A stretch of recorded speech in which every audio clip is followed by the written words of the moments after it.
Oh. Welcome to That's Good Sports. I'm Brandon. I'm about to say something I never thought I would ever say, Perna. Josh McDaniels has done an excellent job turning the Colts into a playoff team.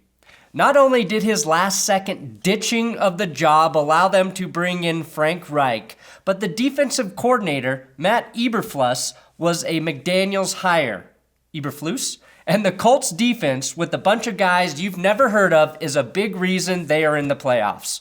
The Texans have been in the playoffs 3 of the last 4 years. And finally, they have a quarterback who might be able to take them further than the elite Brian Hoyer and Brock Osweilers of the world.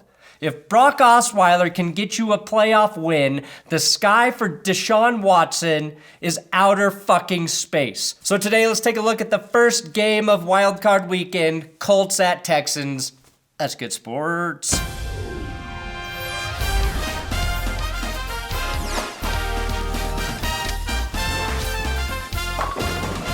Please, if you're new here, subscribe to this YouTube channel. I do football videos all the time, and if you want to know about them, click the stupid-ass notification button. But first, a word from my sponsor, Manscaped.com. I'm manscaping expert and legend Brandon Perna, and I've been growing body gardens for about 20 years now. And what I've learned is if you want the tree to look bigger, you need to keep the bushes trimmed. To do that, having the right tools is a necessity. And that's why I ditched these dangerous shears long ago and ordered my products from Manscaped.com with the promo code SPORT20. That's a weird sound to make in a forest. Manscaping should be easy and convenient. And with the lawnmower, which is waterproof for easy cleaning, you can keep things smooth, avoiding turning your tree into a prickly cactus. These trimmers are designed to help you achieve the intricacy of trimming a delicate bonsai tree, while also having the power to mow down the bush next to the great redwoods. And even if you don't need your tree to look bigger, whoever you are, keeping a well-kept yard is the manly thing to do. It's also probably mandated by your HOA. So use my promo code SPORT20 and you will get $20 off your first order at manscaped.com. I'm a man. This game is the Saturday afternoon game, aka the ESPN game, aka the last game with Jason Witten and Booger McFarland. Hopefully. Every day, I wake up and I have to deal with the fact that a man named Booger is more successful than me. Probably the same way Joe Flacco feels when he sees Lamar Jackson try and read a defense. Now the Colts are extremely hot, winning 9 out of their last 10 games in the regular season. And after starting 1-5, they finished 10-6. The Texans are almost equally hot. After starting 0-3, they finished 11-5. The road to success in the AFC South: start shitty, but then finish not so shitty.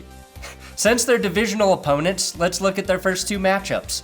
The first time these teams met in September, the game went into overtime, where the Texans broke the tie and won 37-34, which was actually Houston's first win of the season. Frank Reich played for the win instead of the tie, going for it with less than 30 seconds from his own 43-yard line, and was pretty roundly criticized for it. Well, it turns out that when you play to win, you actually start fucking winning. And the Colts won 9 games after this happened.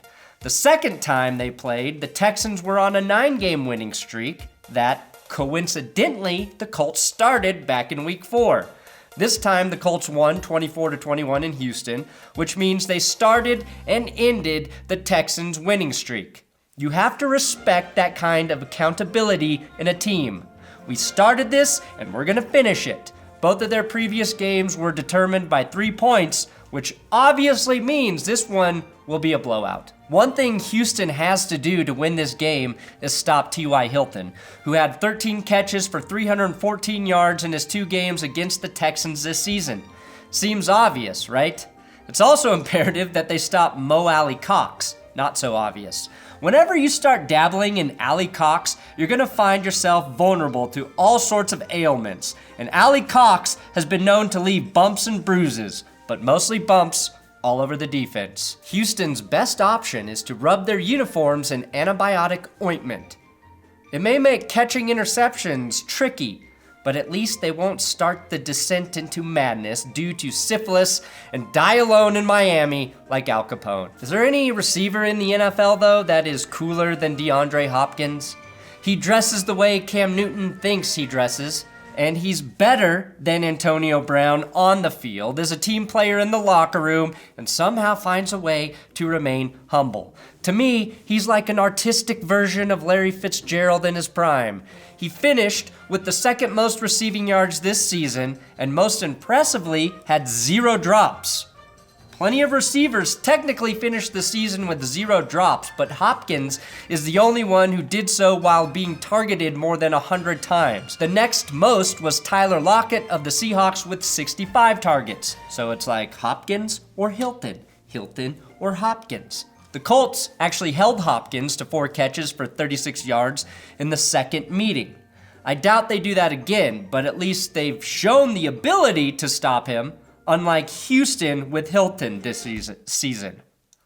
Talking's hard for me today. To me, the interesting thing about this game is that you have 2 talented quarterbacks leading good offenses who play very different football. Deshaun Watson has actually been safer with the rock than Andrew Luck this year, throwing 6 fewer interceptions, but has been sacked an NFL high 62 times, while Luck was sacked 18 times. The only quarterback who started all season and was sacked less than Luck was Drew Brees at 17. Now, per Steve Palazzolo via the hit website Twitter, Deshaun Watson was charged with 14 of his 62 sacks as being his fault. The only player with more, Dak Prescott, and he was sacked 56 times this season. The point I am taking a very long time to make is the Texans' offensive line is the equivalent of the rhythm method of protecting quarterbacks. Tackle Julian Davenport allowed more pressures this season than any other tackle in the NFL with 66. Now don't get me wrong, Deshaun Watson holds onto the ball too long, but that's also part of what makes him special. But if something blows this game for Houston, it's their offensive line. The Texans' defensive line is better than the Colts, but you may see the Colts' defensive front 7 control this game because Houston's line is so shitty. Jabal Shear, Danico Autry, and Margus Hunt have all played very well this season. I don't trust the Colts secondary to contain DeAndre Hopkins again, but I do trust their front 7 and Darius Leonard to make the game difficult for Deshaun Watson. Without Demaryius Thomas, without Will Fuller, the Texans do not have a dynamic receiving core. Now there's a chance rookie Kiki Cutie plays. Oh man, say his name and don't laugh. But Indy evolved into a very good run defense, which, if Lamar Miller is contained, puts way too much pressure on DeAndre Hopkins to carry the offense. If you're the Colts, stack the box and double Hopkins. Now, we all know Darius Leonard is good, great, but the Texans' inside linebacker, Benardrick McKinney, is just about as good. Leonard has more impressive stats, but that's because McKinney plays with J.J. Watt, Jadeveon Clowney, and Whitney Mercilus up front, or as he calls them, stat stealers. The way Houston can move those guys around on that defensive line allows them to find mismatches against any offensive front. In the first meeting, Houston sacked Luck 4 times. In the second, just 2. Being at home, though, Houston might be able to get him like they did in Week 4. Now, it kind of sucks that these 2 teams are playing each other in the Wildcard round because I think they really are 2 of the more well-balanced teams in the AFC. I'd love to see the Colts fuck up the Patriots next week and the Texans play the Chiefs in a playoff redemption game. Honestly, it's anyone's game. There are so many ways either team can win. Like, I can't even tell you that one team has a kicking advantage. Kaimi Fairbairn made more field goals than any other kicker this year, which to me says the Texans blew a lot of opportunities in the red zone this season. And Adam Vinatieri is to postseason kicking what Netflix is to streaming television.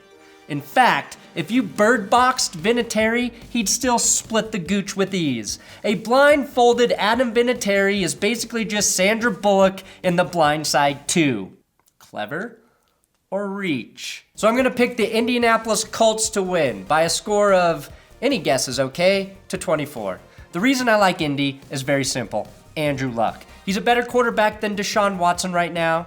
And in the AFC, the only QB who I think is actually playing better than Luck this season is Patrick Mahomes. Andrew Luck has a better offensive line in front of him. He's got options in his running game, depth there with Marlon Mack and Nyheim Hines, and a second guy to throw the football to outside of T.Y. Hilton in tight end Eric Ebron. Plus, Luck has been to the postseason before, and this time he thinks, we get to go play another game in the playoffs and see what we can do. That's stinking awesome. In games like this, I tend to trust the better quarterback. And the better quarterback always has a neckbeard who connects to his chest hair. It's something I can relate to. And I did not shower or shave just so I could help make that point. Regardless, Saturday afternoon should be very enjoyable, unlike most Saturdays this year, where I reflected on a week of video making here on YouTube, only to realize, like my Denver Broncos, I greatly underachieved. Thanks for watching another episode of That's Good Sports. Please subscribe here on YouTube. Jesus Christ, subscribe. I'm on Twitter, Instagram, at Brandon Perna. If you want to follow me there, give at WillKey6 a follow. He helps me write all of these episodes. And we do a podcast that is up right now on my second channel, That's Good Podcasts. That's Good Sports Podcast. It's also on iTunes, Podbean,